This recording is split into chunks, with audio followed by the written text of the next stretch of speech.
जय प्रकाश जी। राधे राधे प्रभु। राधे राधे महाराज जी। महाराज जी, आप कह रहे हैं कि विवाह और नौकरी से पूर्व प्रभु की नगरी से जुड़ा था, जीवन में कृष्ण भक्ति थी, बट जैसे से नौकरी और आगे बढ़ता गया सब छूटता गया। महाराज जी, एक बार अभी बड़ी हिम्मत करके कुंभ में गया, कुंभ में एकांतिक वार्तालाप का किसी ने वीडियो दिखाया तो मतलब एक कृपा का छूटना, अनुभव हुआ। हाँ, छूटना और नहीं महाराज जी, चाहिए।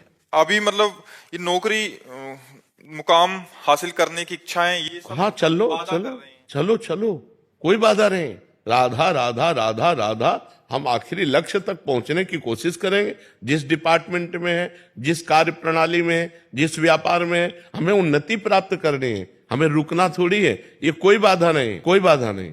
संसार की हर क्रिया को हम भगवान की पूजा बना लें, नाम जप करें, गंदा उसमें जो दोष है वो न करें। जैसे आप कोई अधिकारी हो, किसी डिपार्टमेंट में हो, आप घूस मत लो, आप अधर्म का पैसा मत लो, आप धर्म से चलो। जो आपको सरकारी फीस मिलती है उससे परिवार का पोषण करो और दोषियों को दंड दो, निर्दोष को बख्श दो। अपने आप आनंद आने लगेगा, अपने आप आपकी धर्ममयी पूजा होने लगे। व्यापारी हो, ईमानदारी से तौल सही रखो, अपने व्यापार में मुनाफा सही रखो और सही माल दो तो आपका व्यापार भगवत पूजा बन गई। किसानी हो, ईमानदारी से अपने कार्य, जो जहां है, भक्ति कार्य नहीं रोकती, कार्य का परिवर्तन नहीं करती, भक्ति भाव का परिवर्तन कर देती है। भक्ति जो जहां है वहीं सही कार्य करने के लिए करे। अध्यात्म, भगवान अर्जुन को अध्यात्म में, अपने गीता जी बहुत बड़ा ग्रंथ है, अर्जुन को क्या उपदेश किया? वो तो कह रहे हम सन्यासी बन जाएंगे, तो भगवान ने मना कर दिया, नहीं, आपको युद्ध करना और राज करना है। कितना बड़ा खतरनाक काम युद्ध है, मरना मारना और विजय प्राप्त करके राज्य करना है। तो हमें लगता है कि हम लोग जो त्रुटि कर रहे हैं उनको दूर कर देना चाहिए और नाम जप करते हुए व्यापार है, नौकरी है, किसानी है, जो जहां है वो उसे खूब अच्छे ढंग से करे और उस कर्म को भगवान को समर्पित कर दे। भक्ति हो गई, इसी से भगवान प्रसन्न हो जाएंगे। ठीक है ना? अब कभी कभी इधर उधर की बातें भी ऑफिस में होती उनको काटना चाहिए ना। है, फिर सुबह शाम को बहुत पछतावा होता है, नहीं। सुबह जाने का मन नहीं करता। देखो, जब हम नाटक में जाते हैं, नाटक कोई हमको करना पड़े रोल, तो रोल को रोल की तरह रखना चाहिए, सत्य नहीं मानना चाहिए। अगर वो नाटक में थोड़ी देर के लिए स्त्री बना तो जानता मैं स्त्री नहीं हूं, मैं पुरुष हूं। ऐसे ऑफिस में हम बैठे तो मुझे पता है ये अर्थोपार्जन के लिए मैं सेवा कर रहा हूं, लेकिन इससे हमारा कोई संबंध नहीं। लेकिन हमारा उद्देश्य अंदर अंदर चल, राधा राधा, ये सब मिथ्या है, ये सब नाटक है माया का। राधा राधा, लेकिन हम किसी से कह नहीं रहे, बाहर से हम भी वैसी बात कर रहे हैं। ऐसे चतुरता पूर्वक भक्ति की जाती है। उसको सत्य मान रहे हो इसीलिए विक्षेप पड़ रहा है। सत्य न मानो तो कोई विक्षेप नहीं पड़ेगा। जैसे हम आपसे बात कर रहे हैं, हमें आपकी सेवा दी है भगवान ने कि हम आपसे प्रश्न उत्तर करें, आप तो हमें कोई विक्षेप नहीं पड़ रहा, नहीं तो हमें बहुत परेशानी हो जाए। हम अपने भजन को छोड़कर तुमसे बात कर रहे हैं, क्यों? पर हमें सेवा दी है, तो सेवा संसार की दी तो हम कर रहे हैं। तो हमें इसलिए प्रसन्नता है, हमें आपसे कोई मतलब नहीं। मैं अपने मालिक की आज्ञा का पालन कर रहा हूं, मेरे भगवान की इच्छा है कि ये हो, इसलिए होना। तो ऐसे ही हर कार्य अगर हम भगवान की इच्छा के लिए, भगवान, ये सृष्टि भगवान की है, सब सृष्टि भगवत स्वरूप है, अगर हर कार्य को हम भगवान के लिए करें तो बड़ा आनंद रहेगा, बड़ी प्रसन्नता रहेगी। दीपक जी, महाराज जी, मेरा प्रारब्ध मेरे आज के निजी संबंधों को बहुत हानि पहुंचा रहे हैं, जबकि पिछले कुछ वर्षों से मैं सद्मार्ग पर हूं। महाराज जी, ऐसे में लेकिन पुरानी खेती को क्या करोगे? ये तो नई खेती है। आप जो अच्छे आचरण कर रहे हो ये अभी कर रहे हो, लेकिन जब शरीर बनाया गया था तो उस समय जो प्रारब्ध बनाया गया कि इतने वर्ष में ये होगा, इतने वर्ष में, पूरे जीवन का बना हुआ है, सुख और दुख ये दोनों बने हुए हैं। अब आज जो हम कर रहे हैं क्रियमाण है, जो हमारी गोदाम जमा उसे संचित कहते हैं। उस गोदाम से जो निकाल कर शरीर की रचना की गई उसे प्रारब्ध कहते हैं। प्रारब्ध अगर हमारा पाप का जोर करे तो वो ये करेगा, विपत्ति पैदा करेगा, असफलता पैदा करेगा, हार पैदा कर देगा, जिससे हमारा काम बनना चाहिए उसको अलग कर देगा, ये प्रारब्ध करेगा। अगर पुण्य जोरदार है तो जहां काम बिगड़ रहा होता है वहां बन जाएगा, जहां हार होनी होती है वहां विजय हो जाती है, जहां असफलता होनी होती है वहां सफलता हो जाती है। अब ये तो पूर्व में हो गया, अब उसके लिए तो कुछ नहीं किया जा सकता। अब वर्तमान में भजन करो, जिससे भारी से भारी विपत्ति को भी सह करके आप आगे निकल जाओ। विपत्ति को मिटा पाना बहुत कठिन है। पारिवारिक कष्ट महाराज जी, हाँ, वो तो भोगना पड़ेगा। अवश्य में भोक्तव्यम कृतम कर्म शुभाशुभम, अब वो तो भोगना पड़ेगा। जो पर पाप कर्म किए वो तो भोगना पड़ेगा, अब उसको सहना पड़ेगा। जैसे आप, कोई आपको कहे कि आप ये करवा लो, आप वो करवा लो, नाम जप करो, भगवान का नाम जप करो। भगवान ही मिटा सकते हैं, भगवान ही सुख प्रदान कर सकते हैं, दूसरा कोई नहीं कर सकता।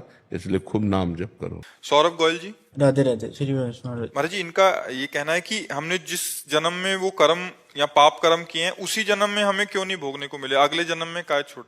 आज कोई केस हो जाए तो 10-10 वर्ष लगता है मुकदमा चलने में, नहीं? फिर इसके बाद पता चलेगा कि आजीवन कारावास, फिर उसके ऊपर जुर्माना भी। तो ऐसी एक गलती की सजा ये है। हमने लाखों गलतियां की है जो पिछले जन्मों में और इस जन्म में भी, जिसकी कोई सजा नहीं मिली। तो वो कर्म तो है ही, वो तो भोगना ही पड़ेगा। भाई, आप पैंट शर्ट उतार करके धोती साया पहन लीजिए तो आपकी पहचान थोड़ी मिट जाएगी। पहचानने वाला तो पहचान नहीं रहा कि केवल वेश बदल लिया, स्त्री का कर लिया है, ये वही है जिसने कत्ल किया था, वही है। तो भगवान तो पहचानते हैं ना कि आप वही हो, इस समय मनुष्य शरीर में हो, पीछे क्या थे उनको तो पहचान है ना। इसीलिए पूरा जीवन दंड भोगना पड़ता है। इसलिए बहुत होश में काम करना चाहिए। जो पकड़ पकड़ के मुर्गे की टांगे खा रहे हैं ना, जब इनकी टांगे जलेंगी तब इनको पता चलेगा। इसलिए मना करते हैं, मांस मत खाओ, शराब मत पियो, किसी को दुख मत दो, पाप मत करो, नाम जप करो, अच्छे आचरण करो, तो तुम सदैव सुखी रहोगे। माना पीछे हमसे गलती हो गई तो हम भोग रहे हैं, लेकिन आगे तो हमारा अच्छा रहेगा। अब आगे हम क्यों बर्बाद करें? तो आगे को संभालो और पीछे वाले कर्मों का जो भोग आवे, नाम जप करके धैर्य पूर्वक उसे भोग लो। समझ रहे हो ना? महक वर्मा जी, अंबाला से। राधे राधे महाराज जी। महाराज जी, हम जैसे महापाप आत्माओं का आप जैसे भगवत स्वरूप महापुरुषों के साक्षात दर्शन करने का भावार्थ क्या है महाराज जी? भगवान की कृपा। अब मोहि भाव भरोस हनुमंता, बिनु हरि कृपा मिले नहीं संता। जब भगवान कृपा करते हैं तब संत समागम दे देते हैं। सुत दारा धन लक्ष्मी पापियों के घर होए, संत समागम हरि कथा तुलसी दुर्लभ दोए। यदि संतों का संग और भगवान की चर्चा सुनने को मिल रही तो समझो ये दुर्लभ बात भगवान की कृपा से हो गई। जब द्रवहि दीन दयालु राघव तो साधु संगति पाइए। जब रघुनाथ जी कृपा करते हैं, राम जी कृपा करते हैं, तब संतों का संग देते हैं। संतों के संग का मिलने का मतलब है अब हमारी बन जाएगी। संतों का संग मिलने का प्रतीक है कि अब हमारी उन्नति होने वाली है, आध्यात्मिक उन्नति होने वाली है। अब हमारे दुर्गुण दुराचारों का नाश होने वाला है, अब हमारे पापों का अंत हो जाएगा और हमें अनंत भगवान के सुख की तरफ घसीटा जाएगा। क्योंकि संत मिले, इसका मतलब अब हमारा मंगल होने वाला है। तभी विभीषण जी कहते हैं कि लंका में रहते हुए जब हनुमान जी के दर्शन में बोले, अब मोहि भाव भरोसा हनुमंता, अब भरोसा हो गया कि भगवान ने मुझे स्वीकार कर लिया है, क्योंकि बिनु हरि कृपा मिले नहीं संता। अगर राम जी कृपा न किए होते तो तुम न मिलते। विभीषण जी को लंका में भरोसा हो गया। तो हमें जो संत समागम मिलता है ये भगवान की कृपा से मिलता है। पर जी, संत समागम होने के बाद हम किन किन सावधानियों को, उनकी आज्ञा का पालन करें। उनके जो वचन है, जैसे अभी कहा, मांस मत खाओ, शराब मत पियो, गंदे आचरण मत करो, पवित्र आचरण करो। अब इतने को स्वीकार कर लो, आपका जीवन उन्नतिशील हो जाएगा। आपका जीवन, आपका भविष्य, आपका परलोक सब आनंदमय हो जाएगा। देखो, जो हम पाप कर्म करते हैं, यहाँ की सरकार जाने ना जाने, हमारी सरकार एक एक तुम्हारी क्रिया को देख रही है और इतनी प्रवीण है कि वो आपके एक एक छोटी हरकत का भी फल मिलेगा। वो हरकत अच्छी है या बुरी, उसका फल आपको मिलेगा। और एक एक सेकंड का, एक एक मिनट का, एक एक हरकत का आपका फल है। आप जो भी कर रहे हो उसका फल है। अब अगर पाप कर रहे हो तो उसका दुख फल है, विपत्ति फल है, हार है, पराजय है। अगर पुण्य कर रहे हो तो जय है, आनंद है, सुख है। तो पुण्य करो, चाहते सुख हो और करते पाप हो, इसलिए परिणाम में दुख भोगना पड़ता है। तो जो संतों के वचन हम सुने, उनको आचरण में उतारे, यही संत संग का फल है कि जो हम सुने उनको आचरण में उतारे। पर मन महाराज जी बार बार प्रेरित करता है उन्हीं विषयों की। नाम जप, अगर हम नाम जप कर रहे हैं तो हम लड़ सकते हैं अपने मन से, हम मन की प्रेरणा को मार सकते हैं। अगर मन की तरंग को नहीं मार पाए तो हमें मार डालेगा, फंसा देगा। जितनी जेल भरी है वो सब मन की तरंग वालों की भरी है। नहीं रोक पाए मन को, गलत आचरण किए, नहीं रोक पाए क्रोध को, हिंसा कर दिए तो जेल में सड़ रहे हैं। और जेल पूरे कर्मों को भोग का नहीं है, वो किसी एक कर्म का फल है। पूरे कर्मों का भोग बड़ी जेल है, नरक, वहां भोगना पड़ेगा। इसलिए पाप कर्म तो करो मती, खूब अच्छे कर्म करो, नाम जप करो, दूसरों को सुख पहुंचाओ, जिससे तुम्हें आनंद की, माता पिता की सेवा करो, बुजुर्गों की सेवा करो, जिससे तुम्हें आनंद मिले, सुख मिले। यश मदान जी। राधे राधे। राधे राधे महाराज जी। महाराज जी, क्या भगवान से ऊपर भी कोई है? अगर नहीं है तो कर्मों को भोगना ही क्यों पड़ता है महाराज जी? जन्म लेना ही क्यों पड़ता है? क्यों? कानून जो बना हुआ है उन्हीं के द्वारा बनाया हुआ है। अगर आप उस कानून में गलत हो तो आप पिटोगे कि नहीं पिटोगे, फंसोगे कि नहीं फंसोगे, जेल जाओगे कि नहीं जाओगे? कर्म तो भगवान की मर्जी से ही होता है, नहीं, हमारी मर्जी। नहीं, हाँ तुम्हारी मर्जी से। भगवान ने आके कहा था तुमसे शराब पियो, भगवान ने तुमसे कहा था मुर्गा खाओ। भगवान ने हमें पैदा ही क्यों करा? क्यों? सही पूछो तो भगवान ने पैदा करके कृपा की है, आनंद के लिए पैदा किया है। हम आनंद लें, हम गलत मार्ग में क्यों जा रहे हैं? भगवान अब ये प्रश्न कह दे कि हमें बाप ने पैदा क्यों किया, हमारे बाप को भगवान ने पैदा क्यों किया, ये कोई प्रश्न है? आप बताओ, ये कोई प्रश्न है? भजन ही क्यों करना पड़ता है? नहीं, आप ये बताओ, ये कोई प्रश्न है? हमें क्यों पैदा किया, ये प्रश्न नहीं है। हम जो पैदा हुए, अब हमें क्या करना चाहिए, ये प्रश्न होना चाहिए ना। भगवान ने हमें पैदा किया, फिर यार इस प्रश्न का महत्व क्या रहेगा? फिर पूरी इस नौटंकी का महत्व क्या रहेगा? पूरा जगन नाटक जो फैला हुआ है भगवान का। हाँ, भगवान ने पैदा किया है, धर्म से चलो, दोनों मार्ग बना दिए। जैसे दिन है, रात है, अच्छा है, बुरा है। अब आप बुरे मार्ग में जाओगे तो बुरा फल मिलेगा, अच्छे मार्ग में जाओ तो अच्छा फल मिलेगा। लेकिन वो भगवान तुम्हें बहुत प्यार करते हैं। तुमने कोई ऐसा कर्म नहीं किया था कि तुम्हें सुअर कुत्ता ना बना करके मनुष्य बनाया। ये उनकी कृपा है। अब हम उनकी कृपा का दुरुपयोग करके गंदे आचरण करेंगे तो फिर हमारे दुष्परिणाम तो आएगा ही आएगा, नहीं आएगा? और सही पूछो तो भगवान ने तुम्हें पैदा नहीं किया, भगवान खुद तुम बने हैं। तुम कौन हो? भगवान का अंश हो ना, लेकिन उसको तो नहीं जानते ना। इतने बड़े शरीर में वो है, लेकिन तुम दर्पण देख के इसी को मैं मान रहे हो, उस अंश को तो कभी देखा नहीं। अगर उस अंश की तरफ बढ़ो तो प्रश्न ही खत्म हो जाएगा कि भगवान ने मुझे क्यों पैदा किया। भगवान ने नहीं पैदा किया, भगवान स्वयं बहुत रूपों में बन गए। एकोहम बहुत श्यामा। भगवान का अंश का मतलब होता भगवत स्वरूप हो। भगवान का अंश कोई कमजोर थोड़ी होगा, वो भी भगवान ही है। लेकिन हम भगवान से विमुख हो गए, भगवान को भूल गए और माया में फंस गए। अब कहते भगवान ने माया ही क्यों बनाई? क्यों का तो अंत नहीं है, क्यों का कोई अंत नहीं है। अगर हम सुलझना चाहें तो भगवान ने माया बहुत आनंद में बनाई। देखो, माया में जल बना है, हमारे प्यास बुझाने के लिए जल है। माया में अन्न बना है, हमारी भूख बुझाने के लिए अन्न है। हम मुर्गा क्यों खाएं? हम पशु पक्षियों को क्यों खाएं? 56 प्रकार के भोग, 36 व्यंजन बनते हैं। अब गलत करोगे तो फिर गलत भोगना पड़ेगा। भगवान ने बहुत अच्छा सब कुछ बनाया है। अगर घर में शौचालय ना हो तो घर पूरा अधूरा माना जाएगा? नहीं माना जाएगा। पूरा घर तभी है जब रसोई भी है और शौचालय भी है। ऐसे ही भगवान ने बुरा और अच्छा सब कुछ बनाया है। लेकिन आप बुरे मार्ग में जाओगे तो बुरा फल मिलेगा, अच्छे मार्ग में जाओगे तो अच्छा फल मिलेगा। कर्म करने की आपको स्वतंत्रता है। कर्म करने के लिए भगवान ने आपको परतंत्र नहीं बनाया, आप स्वतंत्र हैं। कर्म करके भोगने के लिए परतंत्र हो। यदि आपने पाप कर्म किया तो अब ना चाहो तो भी भोगना पड़ेगा। कर्म करने के लिए स्वतंत्र हो, आप जो चाहो कर सकते हो, लेकिन उस कर्म का परिणाम भोगने के लिए स्वतंत्र नहीं हो। उसके ऊपर ईश्वर का शासन रहेगा। तुमने ये गलत किया तो उसको तुम्हें भोगना पड़ेगा। आप संसार में देखो, स्वतंत्र हो कि नहीं, जो चाहो कर सकते हो, लेकिन जो कर दिया अब उसका परिणाम तुम्हें भोगना। तुमने क्यों छेड़ा? अब छेड़ा तो उसका परिणाम तुम्हें भोगना पड़ेगा। तो इसलिए हम कर्म सावधानी पूर्वक करें, ये चिंता न करें कि भगवान ने हमें क्यों जन्म दिया। भगवान ने हमें जन्म दिया है आनंद के लिए। हम आनंद के, भगवान आनंद समुद्र है ना, तो आनंद लेने के लिए। लेकिन हम गलत मार्गों में आनंद ढूंढ रहे हैं, शराब में आनंद ढूंढ रहे हैं, पराई माता बहनों में आनंद ढूंढ रहे हैं, हम मांस खाने में आनंद ढूंढ रहे हैं, हम गंदे आचरणों में, हिंसा में आनंद। ये दुर्गति का कार्य है। समझ पा रहे आप? स्नेहिल गुप्ता जी, ऑस्ट्रेलिया से। राधे राधे महाराज जी, आपके चरणों में कोटि कोटि प्रणाम। महाराज जी, सच्ची भक्ति क्या है और ये कैसे प्राप्त की जा सकती है? भगवान में निरंतर स्थिति रहना मन और बुद्धि की सच्ची भक्ति है, अर्थात अखंड भजन, तन्मया स्थिति। सच्ची भक्ति का स्वरूप है तदर्पिता अखिलाचारिता तद्स्मरणेन परम व्याकुलतेति। समस्त आचरण भगवान के अनुकूल हो और भगवान का तनिक विस्मरण होने पर ऐसी व्याकुलता हो जैसे मछली को पानी से अलग कर दे तो वो तड़पने लगती है।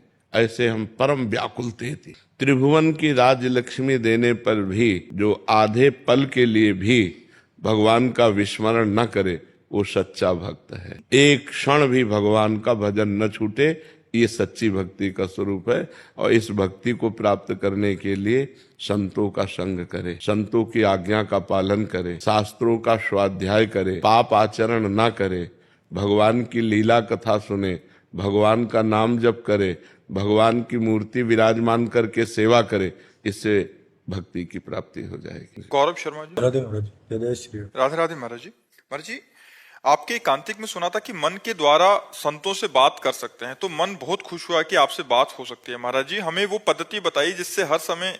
पहले आप हमें मन दीजिए, हमारा मन और आपका मन एक हो जाए, तभी तो बात होगी। ऐसे बात हो जाएगी? ब्लूटूथ सिस्टम होता है ना, मोबाइल में होता है ना अभी कनेक्शन ही नहीं तो पहुंचे तो कैसे पहुंचे? अभी कनेक्शन ही नहीं ना, कनेक्शन हो तब तो पहुंचे ना।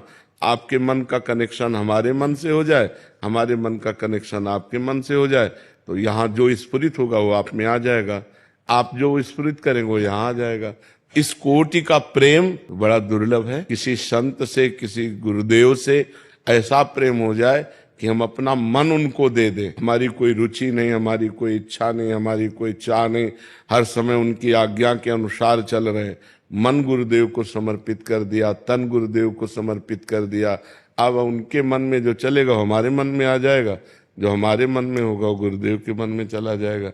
इस कोटि का समर्पण होने की बात है। हमने कई बार देखा, एक हमारी सेवा में थे, रसोई सेवा में, वो हमें बना के पवाते थे। अब हम ऊपर से सोचते आ रहे हैं कि अगर आज श्री जी के लिए ये बनाते तो अच्छा था। नीचे उतर के आए, उनका श्री जी का भोग क्या बनाया है? बोले ये बनाया, वही जो हम सोच रहे थे। एक बार नहीं, सैकड़ों बार ऐसा, पर उसका कोई नहीं, किसी से संपर्क नहीं, सीधे राधा वल्लभ जी जाना, भजन करना और बस चुपचाप हमारी सेवा में।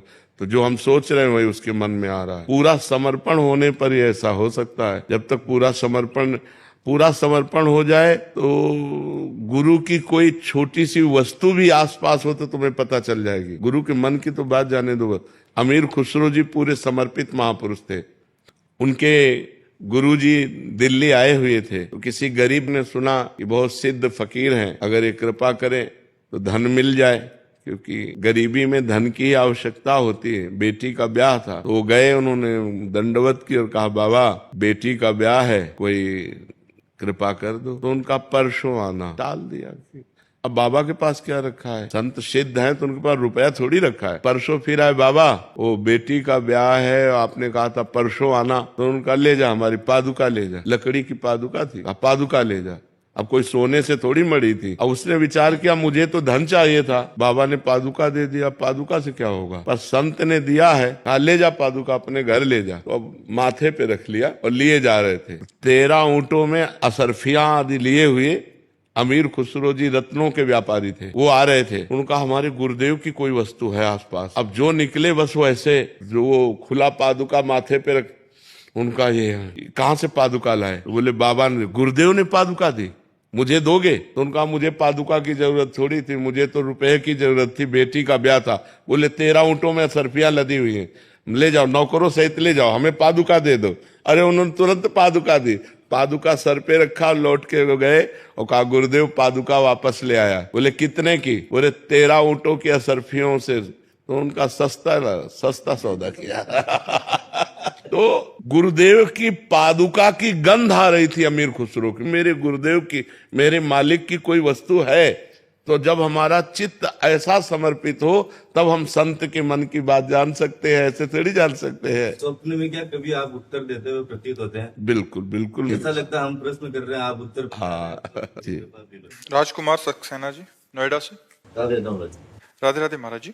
महाराज जी, मोक्ष प्राप्ति हेतु की गई भगवत साधना या नाम जप सही है या बिना किसी इच्छा के निस्वार्थ पूजा? महाराज जी कह रहे हैं कि मोक्ष प्राप्ति का कामना है और फिर हम भगवत साधना या नाम जप कर रहे हैं, ये सही है या बिना किसी स्वार्थ के की गई निस्वार्थ पूजा? मतलब में कुछ नहीं चाहिए, बस हम पूजा कर वैसे सर्वश्रेष्ठ बात तो ये है कि कुछ नहीं चाहिए, ये बात भगवत दर्शन। हाँ, कुछ ना चाहे, भगवत दर्शन भी नहीं, मोक्ष भी नहीं, हम एक भी मिनट भजन नहीं छोड़ेंगे, बस ये बात पकड़ ले। हम निस्वार्थ समाज की जो सेवा मिलेगी करेंगे और डट के भजन करेंगे तो मोक्ष भी मिल जाएगा, भगवान भी मिल जाएंगे और कोई चिंता भी नहीं रहेगी। प्रभु मन से जाप करते हैं तो तारतम्य नहीं रहता, उसे टूट जाता है।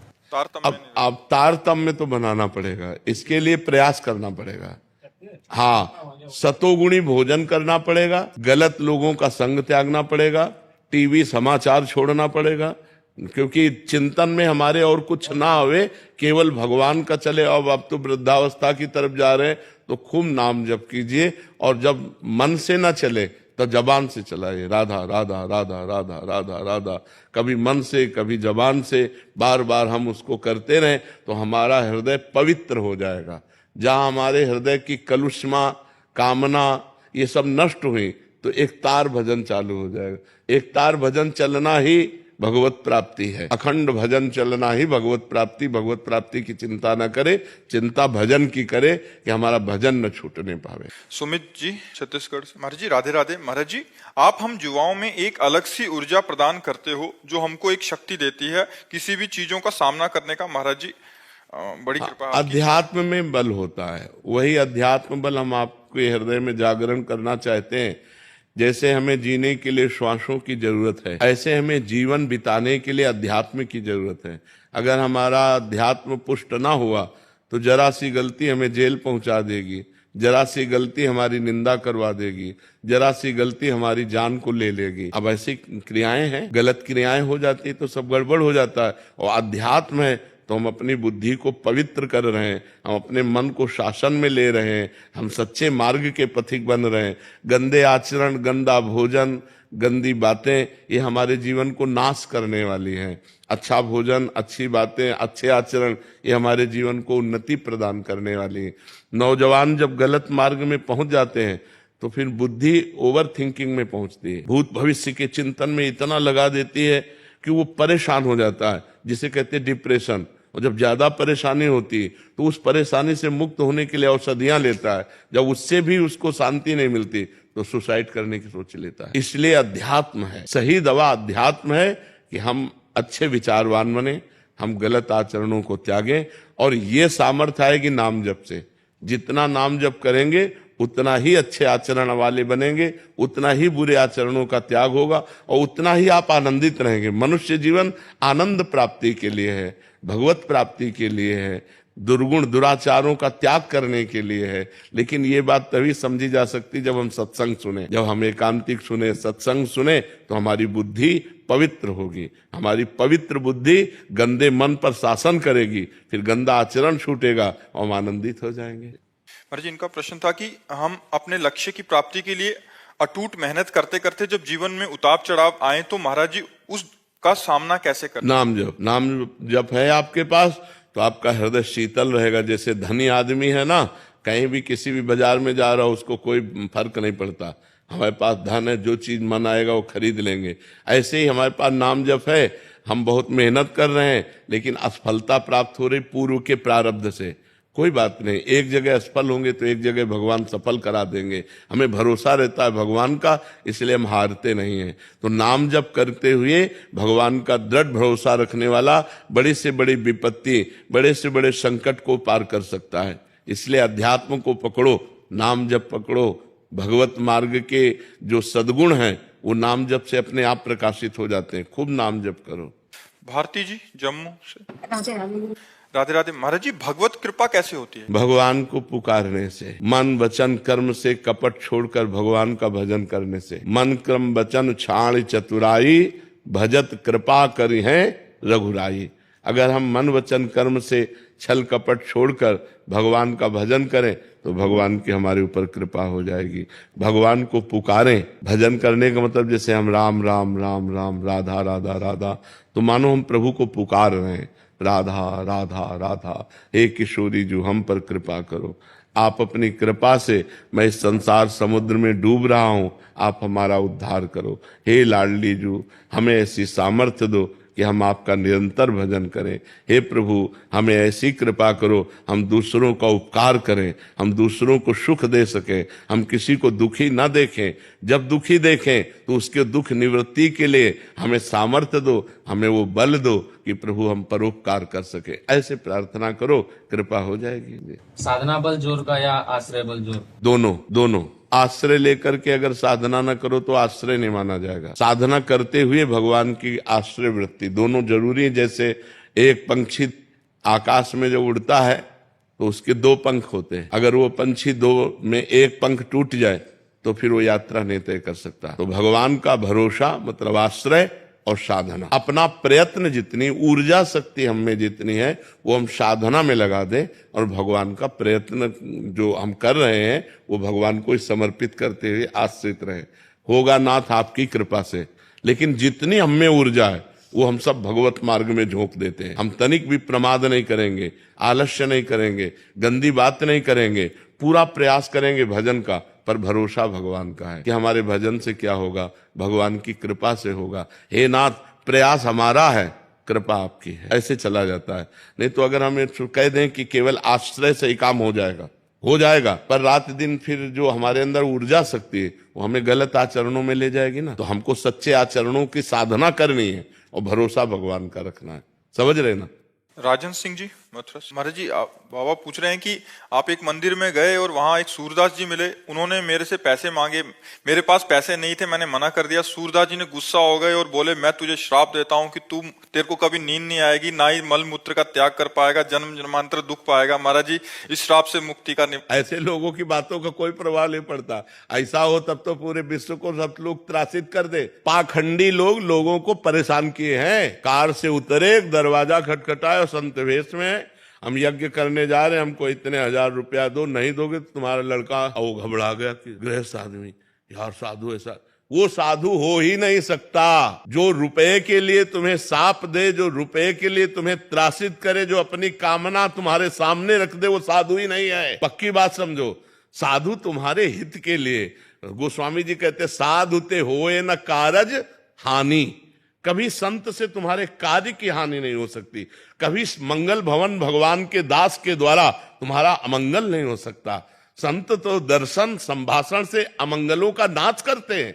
संत अमंगल कैसे कर सकते? अब उसके दिमाग में बैठ गया कि सूरदास ने कह दिया अब ये कुछ नहीं होता बाबा, उन्होंने कहा था हम मिटा रहे हैं तुम्हारा, ठीक है, समझ में आ गया? हाँ, अब थोड़ा मूंग की दाल और फुल्का पाओ, पूड़ी कचौड़ी मत पाला, नहीं साफ लागू हो जाएगा।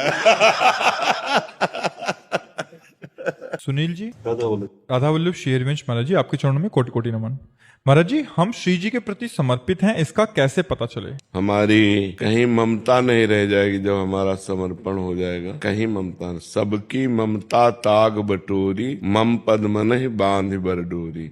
शरणागति का लक्षण है जननी जनक बंधु सुतदारा, तनु धन धाम सुहृद परिवारा।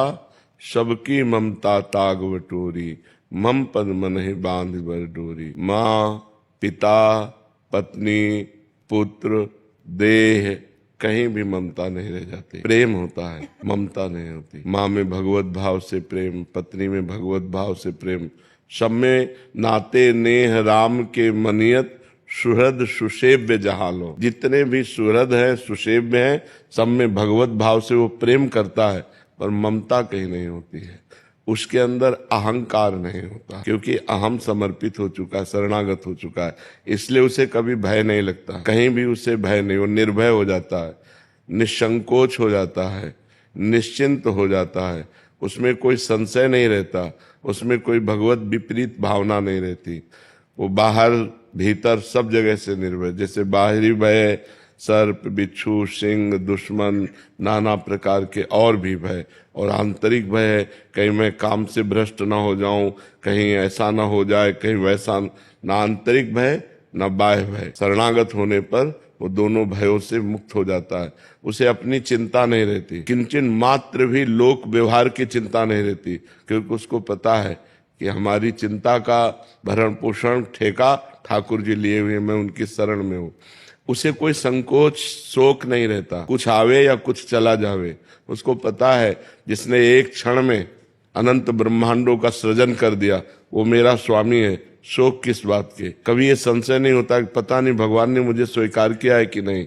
विपरीत भावना, कहीं हमारी दुर्गति न हो जाए, हम भरोसे पे बैठे हैं, ऐसी भावनाएं निकल जाती। दो बातें निकल जाती, संशय और विपरीत भावना, और ये निर्भय, निसंकोच, निश्चिंतता, ये उसके हृदय में ठसाठस भर जाती है जो भगवान का शरणागत होता है। मृत्यु का भी भय नहीं रहता। जैसे एक श्रीदाम नाम के भक्त हुए हैं, वो मुगल बादशाह के खजांची थे, पर बड़े दयालु थे और भगवान का निरंतर नाम जप करते रहते थे। तो उनसे जैसे कोई कहता मेरी बेटी का ब्याह है, तो बादशाह तो आदेश करेगा नहीं, वो चुपचाप खजाने से दे देते। और ये राजकीय अपराध है। आधा खजाना खाली हो गया। काजियों ने जब ये पता पाया तो बादशाह से शिकायत की। बादशाह उनको सामने बुलाए और कहा तुमने अपराध किया ये? बोले हाँ, अगर प्रजा से ही कर लिया जाता है और अगर उन्हीं को जरूरत पड़ गई तो उनको देने में अगर अपराध मानते तो मैंने अपराध ये किया है। तो काजियों से पूछा इनको क्या सजा मिलनी चाहिए? तो उनका फांसी की सजा मिलनी चाहिए। और हर्ष में नाम जप करते थे, मुस्कुरा दिए। तो उन्होंने कहा कि तुम्हें फांसी मिलने जा रही, तुम मुस्कुरा क्यों रहे हो? बोले मेरे अगर भगवान मुझे फांसी देना चाहते हैं तो मुझे बहुत आनंद है। मृत्यु तो होनी थी लेकिन परोपकार में मृत्यु हो रही। उनका तुम्हारी अंतिम इच्छा क्या है? तो विट्ठल भगवान महाराष्ट्र में जो है ना, वो उनके इष्ट थे, उनका एक बार दर्शन करा दीजिए विट्ठल भगवान के। तो सामने गए और कहा आप राजी हो? अगर आप राजी हो तो हम राजी हैं। जोई जोई प्यारो करे सोई मोहि भावे। आप जिसमें राजी हो उसमें मैं राजी हूँ। इधर ये विट्ठल भगवान के दर्शन करने गए, उधर विट्ठल भगवान पहुंच गए। 14 वर्ष की अवस्था, 9 किशोर स्वरूप और एक पीताम्बर की झोली में रत्नों का ढेर। बादशाह के आगे ऐसे रत्न फेंके और कहा देख तेरे पूरे खजाने की कीमत एक रत्न में नहीं होगी, ऐसे ये दिव्य रत्न है, रख ले अपने खजाने में, तेरे खजाने की ये शोभा बढ़ाएंगे। तो उनका हो कौन? उनका मैं नौकर हूँ उनका श्रीदाम का। बस श्रीदाम तो हमारे यहाँ नौकरी करता है। बोले वो मालिक हमारे ऐसे ही है, हमारी बात समझ नहीं रहे, मैं उनका नौकर हूँ। और तेरे पास संपत्ति क्या है? कुछ नहीं, एक हीरे के बराबर तेरे पास संपत्ति नहीं, रख ले हीरे। बोले तुम्हारा नाम क्या है? बोले बिट्ठू। विट्ठल भगवान थे। बोले बिट्ठू नाम। और बोले तुरंत हुक्म कर कि मेरे मालिक को फांसी से मुक्त किया जाए। तुरंत घोड़े दौड़ाए और वो उधर आदेश देने लगे, इधर भगवान अंतर्ध्यान हो। अब वो रूप माधुरी, वो बोलने की कला, और उसका तो हृदय छिन गया था। जब श्रीराम को सामने बुलाया तो उनका एक बार अपने नौकर से मिला दो बस। तो उनका हम तो आपके नौकर है, हमारा कौन नौकर है? उनका नहीं, वो कह रहा था बिट्ठू नाम है और श्याम रंग का था। बस उनके आंसू आने लगे कि अरे ये मेरे प्रभु की लीला थी। तो उनको भय नहीं लगा। प्रहलाद जी को इतना कष्ट दिया गया लेकिन उनको भय नहीं लगा। क्यों? उनको पता है मेरा हरि रखवाला है। प्रहलाद जी को था हजारों हाथों से मेरे को ऐसे भगवान गोद में लिए, इसलिए मुझे कोई कष्ट नहीं हो रहा। तो भक्त निर्भय हो जाता है, निश्चिंत हो जाता है, निशोक हो जाता है। उसे भगवान जिसकी रक्षा करते उसे भय कैसे हो सकता है? सूरदास जी ने एक पद में लिखा था, उसका अर्थ था कि एक कबूतर वृक्ष में बैठा हुआ था। बाज ने ऊपर से देखा और पूरा निशाना तय कर लिया। इधर नीचे बहेलिये ने कबूतर को देखा तो धनुष बाण से निशाना। कबूतर ऊपर की तरफ उड़े तो बाज खा जाए, नीचे की तरफ देखा तो बहेलिया निशाना लगाए। उसको पूर्व जन्म के संस्कार से भगवान की याद आ गई कि नाथ ऐसी भी परिस्थिति, अब हमें बचने का कोई उपाय नहीं। ऊपर उड़ता हूं तो बाज खा जाता है और नीचे उड़ता हूं तो बहेलिया मार देगा। ऐसे में केवल आप बचा सकते हो। भगवान का जे ध्यान किया तो जहां बहेलिया खड़ा था, धनुष बाण बिल्कुल कबूतर की तरफ ताने, वहीं काला सर्प निकला, उसे डसा। जे डसा तो ऐसे हुआ, तीर छूटा तो सीधे बाज के लगा, दोनों मर गए, कबूतर निश्चिंत हो गया। तो भगवान बचा रहे हैं जब, तो भक्त को कभी भय नहीं होता और कभी चिंता नहीं होती। देखो सुदामा जी के 2-2 दिन 4-4 दिन खाने को नहीं था, और जब मालिक की कृपा हुई तो सुदामा पुरी बन गई। जैसे द्वारिकापुरी वैसे सुदामापुरी। तो भक्त को कभी शोक नहीं होता, कभी चिंता नहीं होती, कभी भय नहीं होता। वो भगवान की शरण में निश्चिंत, निर्भय, निशोक रहता है। समझ पा रहे हैं आप? हाँ, भगवान एकदम निश्चिंत, मस्त एकदम। और ऐसा नहीं कि विपरीत परिस्थितियों में भी मस्त। अनुकूल परिस्थिति में तो सब मस्ती दिखाते हैं। जब विपत्ति हो, प्रतिकूलता हो, तिरस्कार हो, संसार में कोई साथ ना दे रहा हो, तब मस्ती हो तो जानो भगवान की शरणागति की मस्ती। जी लवीना बत्रा जी जयपुर से। महाराज जी, इनका प्रश्न है कि राधे राधे। बट शरणागत हुआ कैसे जाता? क्या किसी विशेष स्तुति के उच्चारण से शरणागत हुआ जाता है? हाँ, शरणागत की 4 बातें हैं। पहला है आज्ञा पालन। किसी संत महाप्रथम भगत संतन कर संगा। किसी संत महापुरुष का आश्रय ले लो, उनको अपना आदर्श बनाओ। पहले सत्संग करे और सत्संग से पहले खूब अच्छी तरह जांच ले कि दंभ पाखंड नौटंकी नाटक तो नहीं है, रुपया कमाने के लिए पाखंड तो नहीं किया जा रहा है। अगर ये समझ में आ जाए भगवान की प्रेरणा से कि इनके आदेश उपदेश से हमारा जीवन पवित्र हो जाएगा, भगवान के चरणों में शरणागति हो जाएगी, तो प्रथम भगति संतन कर संगा, पहले संतों का संग करे और उनके बात को मानने की अपने अंदर प्रबल श्रद्धा रखे।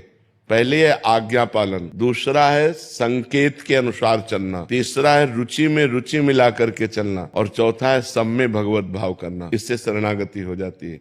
हम किसी संत की आज्ञा पर चले, उनके संकेत के अनुसार चले और उनकी रुचि में रुचि मिलाकर चले और सारे जगत को भगवान के भाव में देखें कि सिय राम में सब जग जानी, करो प्रणाम जोरि जुग पानी, सब में भगवान विराजमान। अब पहली बात, आज्ञा पालन की सामर्थ्य कहां से आएगी? भगवान का नाम जप करने से। जितना भगवान का नाम जप करोगे उतना ही संत और शास्त्र की आज्ञा पालन करने की सामर्थ्य आएगी। किसी भी संत की आज्ञा का पालन यदि आपने अक्षरशः कर लिया तो देवर्षि नारद जी कहते हैं महत्संगस्तु दुर्लभ हो, महापुरुषों का संग मिलना दुर्लभ है। फिर लिखा है अगम्यो, निर्वाह कर पाना कठिन है। यदि उनकी आज्ञा का पालन कर ले गए तो अगला शब्द लिखा अमोघश्च, निश्चित भगवत प्राप्ति हो जाएगी। तो भगवान के प्रेमी जनों का संग, उनकी आज्ञा का पालन, आज्ञा पालन करने के लिए निरंतर नाम जप और परोपकार की भावना, सब में भगवत भाव, इसी से शरणागत हो जाएगी। शरणागति अंदर से बस की मैं भगवान का हूँ, भगवान के सिवा हमारा कोई नहीं।